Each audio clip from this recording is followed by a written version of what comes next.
হাদিসটা হচ্ছে এই قال النبي صلى الله عليه وسلم يا معشر الشباب من استطاع منكم الباءة فليتزوج। বিশ্বনবী পয়গম্বর আরবি সাল্লাল্লাহু আলাইহি ওয়াসাল্লাম যুব সম্প্রদায়কে উদ্দেশ্য করে বলেন, এই যুব সম্প্রদায়, তোমাদের মধ্যে যারা বিবাহ করতে সামর্থ্য রাখো, বিবাহের সামর্থ্য যাদের আছে, তোমরা তারা বিবাহ করে নাও। সুবহানাল্লাহ। তাহলে এই হাদিসের ভিতরে কিন্তু সূক্ষ্মভাবে এবং খুব গুরুত্ব তাৎপর্যের সাথে বিবাহের ফজিলত এবং বিবাহ করলে কি লাভ, আর কারা বিবাহ করতে পারবে আর না করলে কি করবে, সব বলে দেয়া আছে হাদিসের মধ্যে। তো আল্লাহর নবী পয়গম্বর আরবি সাল্লাল্লাহু আলাইহি ওয়াসাল্লাম ইরশাদ করেন, ইয়া মা'শারাশ শাবাব মান ইসতাতা'a মিনকুমুল বা'আতা ফালইয়াতাযাওয়াজ। হে যুব সম্প্রদায়, তোমরা যারা বিবাহ করার সামর্থ্য রাখো, তোমরা তারা বিবাহ করে নাও। সামর্থ্য, মান ইসতাতা'a মিনকুমুল বা'আত, এই বা'আত শব্দের অর্থ হচ্ছে সামর্থ্য। সামর্থ্য বলতে কি বোঝায়? মুহাদ্দিসিনে কেরাম বলেছেন, সামর্থ্য বলতে দুইটা জিনিস বোঝায়। কয়টা? ভালো করে বুঝবেন। সামর্থ্য বলতে দুইটা জিনিস বোঝায়। একটা হচ্ছে শারীরিক সক্ষমতা। কি সক্ষমতা? শারীরিক সক্ষমতা। আরেকটা হচ্ছে আর্থিক সক্ষমতা। যাদের শারীরিক এবং আর্থিক সক্ষমতা আছে, অর্থাৎ শারীরিকভাবে সে তৈরি আছে, প্রস্তুত আছে, এবং আর্থিকভাবে সে বিবাহ করার পরে তার স্ত্রীকে ভরণ পোষণ দিতে পারবে, এরকম সামর্থ্য যখন তার হয়ে যাবে, এরকম সামর্থ্য যার আছে, সে যেন অচিরেই কি করে নেয়? বিবাহ করে নেয়। বলেন সুবহানাল্লাহ। আর এর দ্বারা ফায়দা কি হবে? এর দ্বারা দুইটা গুরুত্বপূর্ণ ফায়দা হবে।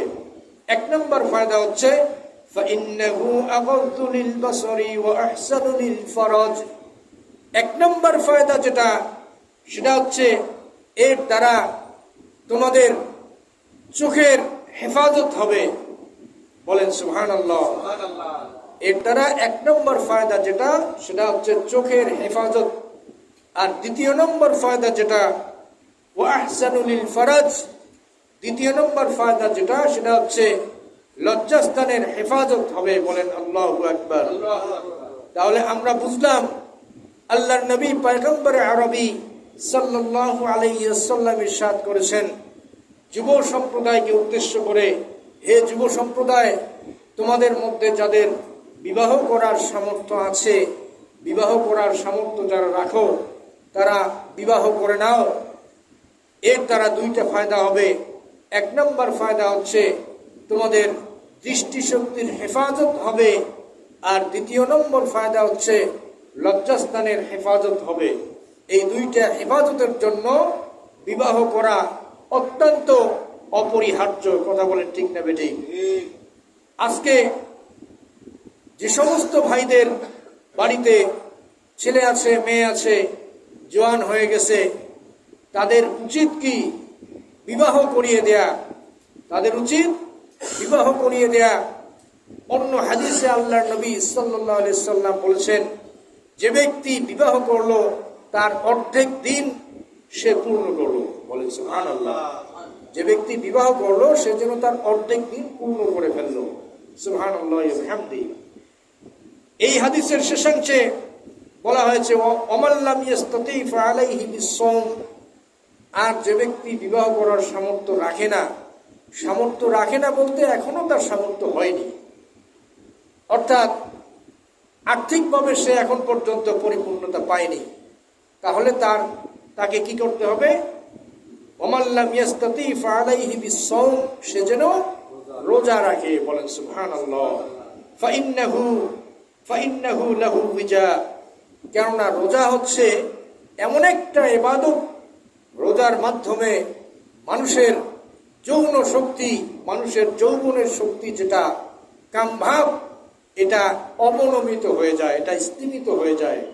এ কারণে আল্লাহর নবী দেখেন কত সুন্দর পরামর্শ দিয়েছেন, যারা বিবাহ করার সামর্থ্য রাখো না, অর্থাৎ এখনো আর্থিকভাবে বা শারীরিকভাবে এখনো সামর্থ্য রাখো না, তাদের উচিত তারা যেন রোজা রাখে। রোজা রেখে তাদের যৌন যে প্রবৃত্তি এটাকে তারা যেন নিয়ন্ত্রণ করে।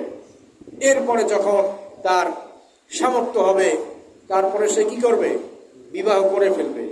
এখন এই যে বিবাহ শাদী, কোরআনে কারিমের মাধ্যমে আমরা জানলাম, সূরা রুমের 31 নম্বর আয়াত দ্বারা আমরা জানলাম যে আল্লাহ তাআলা প্রত্যেকটা মানুষের জন্য জোড়া সৃষ্টি করেছেন। অর্থাৎ একজন পুরুষ পৃথিবীতে আসার পরে তার জন্য সেই নারীটাও পৃথিবীতে আল্লাহ পাঠিয়ে দেন, যার দ্বারা বিবাহ সম্পন্ন হবে। বলেন সুবহানাল্লাহ। আর হাদিসে আমরা জানলাম যে আল্লাহর নবী সাল্লাল্লাহু আলাইহি সাল্লাম বিবাহ করার জন্য যুব সম্প্রদায়কে কি করেছেন? উৎসাহ প্রদান করেছেন। এটার উদ্দেশ্য দুইটা। এক নম্বর কারণ হচ্ছে যাতে বিশ্বনবীর পয়গম্বর, বিশ্বনবীর উম্মত যাতে বেশি হয়, মানুষের বংশধারা এটা যাতে বিস্তৃতি ঘটতে থাকে, নবীজির উম্মত যাতে বেশি হয়, এবং কিয়ামতের ময়দানে আল্লাহর নবী যাতে সমস্ত নবীদের উম্মতের চেয়ে এই উম্মতদেরকে নিয়ে যাতে আল্লাহর নবী গর্ব করতে থাকে। বলেন সুবহানাল্লাহ। এটি একটি দিক। আরেকটা দিক হচ্ছে বিবাহ করার মাধ্যমে যুব সমাজের চরিত্রের অধপতন থেকে রক্ষা পায়, চরিত্র সংশোধন হয়, চরিত্র ঠিক হয়, এবং সমাজের মধ্যে অশ্লীলতা, বেহায়াপনা, চারিত্রিক আর নৈতিক যে অবক্ষয় এটা কি হয়ে যায়? অনেকাংশে এটা কমে যায়। এ কারণে আল্লাহর নবী যুব সম্প্রদায়কে বিবাহ করার ব্যাপারে কি করেছেন? উৎসাহ প্রদান করেছেন। বলেন সুবহানাল্লাহ। সম্মানিত হাজিরিন, এই বিবাহের ক্ষেত্রে ইসলাম প্রদর্শিত পথ এবং মত যা রয়েছে, আর আমাদের সমাজের প্রচলিত পথ এবং মত যা রয়েছে, এটার মধ্যে আকাশ পাতাল ব্যবধান আছে। জোরে কোন আছে না নাই? ইসলাম প্রদত্ত যে পথ, পন্থা, পদ্ধতি, আর আমাদের সামাজিক যে পথ, পন্থা, পদ্ধতি, এই দুইটার মধ্যে কি আছে? আকাশ পাতাল ব্যবধান আছে। কিরকম ব্যবধান? ইসলাম জানায় দিয়েছে যুব সম্প্রদায়কে বিবাহ করার জন্য উৎসাহ প্রদান করেছে। আর আমাদের সামাজিক যে রীতিনীতি, সামাজিক যে প্রথা, আমরা যেটা মনে করি যে আগে বিয়ে দিয়ে দিব, এখন বিয়ে দিয়ে দিলে আমার ছেলেটা কি করে খাবে, আমার ছেলেটার পরবর্তীতে কি হবে, তো এরকম নানা প্রকার চিন্তা করে থাকি। এরপরে যখন একজন ছেলের জন্য যখন একজন মেয়ের দেখা শুরু হয়ে যায়, সেখান থেকেই আমাদের ডিস্টার্ব, সেখান থেকেই গন্ডগোল শুরু হয়। কিরকম? ইসলামের যেটা নিয়ম, ইসলামের নিয়ম হলো, এক নম্বর শর্ত হলো কুফু বা সমতা। বিবাহের ক্ষেত্রে এই সমতা রক্ষা করা। এটা কি জিনিস? অর্থাৎ যে ছেলেকে বিবাহ করানো হবে তার যে স্ট্যাটাস, তার যে সামাজিক মর্যাদা, তার যে আর্থিক মর্যাদা, তার যে পারিবারিক অবস্থা, ঠিক তদ্রুপ যে মেয়ের সঙ্গে বিবাহের আলাপ আলোচনা চলছে তারও যেন একই লেভেল, একই স্ট্যাটাস হয়। এইটাকে বলা হয় কুফু বা সমতা। কিন্তু অনেক সময় আমরা এই ক্ষেত্রে ভুল করে থাকি।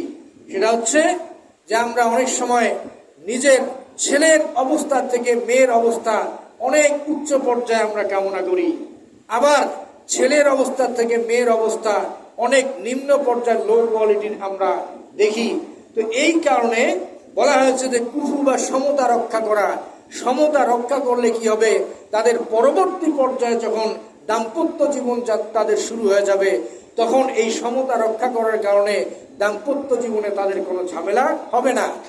আর যদি সমতা রক্ষা করা না হয়, তাহলে বিবাহ এটা এমন একটা জিনিস যেটা মৃত্যু পর্যন্ত একজন স্বামী স্ত্রীর মাঝে মৃত্যু পর্যন্ত চলতে হবে। সুতরাং এই সমতা রক্ষা করা যদি না হয়, তাহলে কি হয়ে যাবে? দাম্পত্য জীবনে তাদের মিল থাকবে না, স্বামী স্ত্রী কোথায় কোথায় কি হয়ে যাবে, ঝগড়াঝাটি লেগে যাবে, অমিল হয়ে যাবে, আর এর থেকে দ্বন্দ্ব সন্দেহ থেকে সংসার বিচ্ছেদ পর্যন্ত হয়ে যায়। কথা বলেন ঠিক না বেঠিক?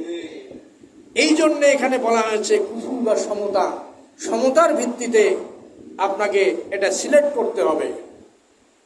এরপরে দ্বিতীয় নম্বর বিষয় যেটা আমরা ভুল করি, এই বিবাহ শাদী সম্পর্কে ইসলামের যে নির্দেশনাগুলো রয়েছে, এই নির্দেশনাগুলো জানলে আমরা অবাক হয়ে যাব ইসলামের নির্দেশনা কি, আর আমাদের তথাকথিত সামাজিক যে রীতিনীতি, বিজাতীয় কৃষ্টি কালচার, বিজাতীয় কুসংস্কার আমরা লালন করতেছি, এর দ্বারা নিজেরাও ক্ষতিগ্রস্ত হচ্ছি এবং সমাজ ক্ষতিগ্রস্ত হচ্ছে।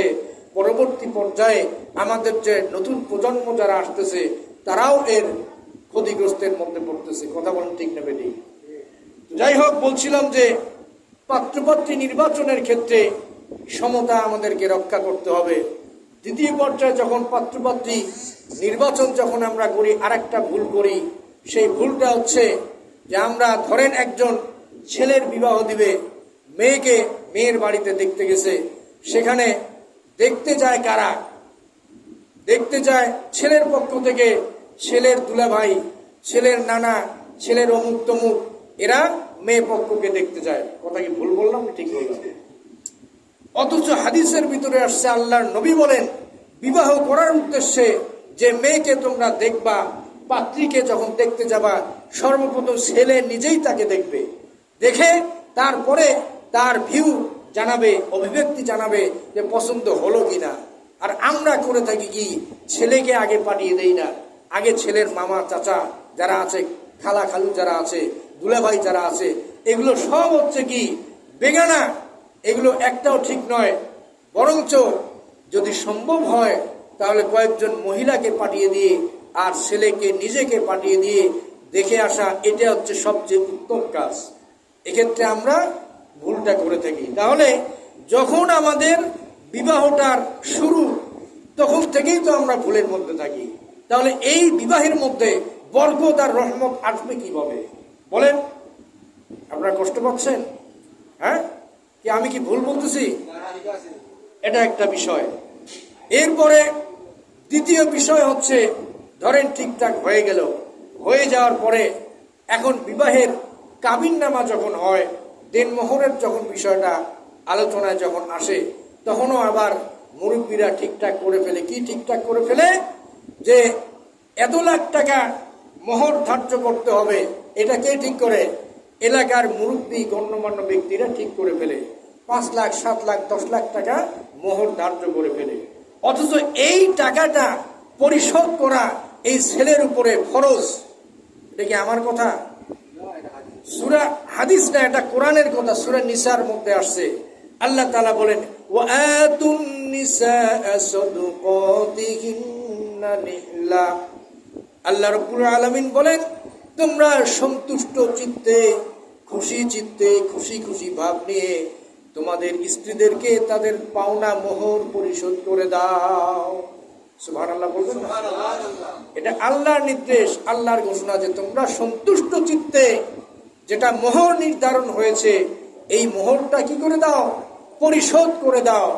আর সেখানে মোহর নির্ধারণ করা হলো 5 লাখ, 7 লাখ টাকা। এটা পরিশোধ করার তো কোনো ইচ্ছাই নাই। বরঞ্চ কি ভাই,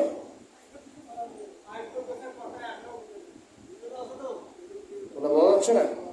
তাহলে দিয়ে দেন।